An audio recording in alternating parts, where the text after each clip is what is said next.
در جماعت دهاتی به نام میرزاعلی وایسف در دهه کدوچی این زمین در شفت دریای سرخاب میباشد.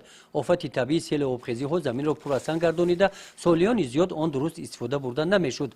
با زحمت علی اویلای توکلوف در این زمین های از مد نظر دور مانده خواجگی دهقانی به نام عین‌الدین حنان تشکیل گردیده سنگ‌ها از نو به زمین کیش تبدیل داده شد.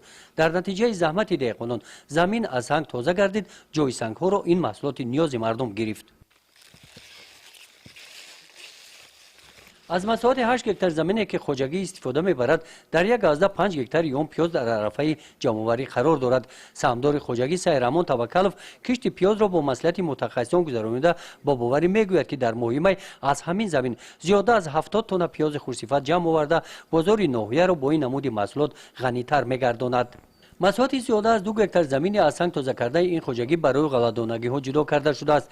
از روی مشاهده و تحلیل متخصصان نشونمای غله در حال خوب قرار داشته خوشه های گندم سیر و پر هستند. سال گذشته بعد جمع‌آوری حاصل غله در همین زمین خواجگیداران در کشت تکراری پخته کش کرده حاصل خوب به دست آوردند. مقصد دارد که این سال هم زمین را ثمرناک استفاده نموده در کشت تکراری پخته کش نمایند. اهل زحمت خواجگی دهقانی به نام عین‌الدین حنان مقصد دارند که آخرهای ماه می با محصولات پالزی خربوزه و تربوز دسترخوان ساکنان ناحیه را از ویتامین ها بای گردانند. بخشیده به جشن 30 سالگی استقلالیت دولتی جمهوری تاجیکستان از درآمد حاصل همین زمین خواجگیداران در سمت آبادانی محل سهم ارزنده گذاشته ایستادند.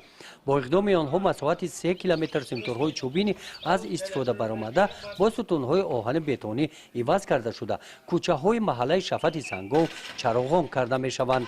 کارهای ساختمانی در این سمت ادامه دارند. گزارش خواجه نظریف خدای نظر ظهوروف از ناحیه واسه برای برنامه اطلاعاتی نوید.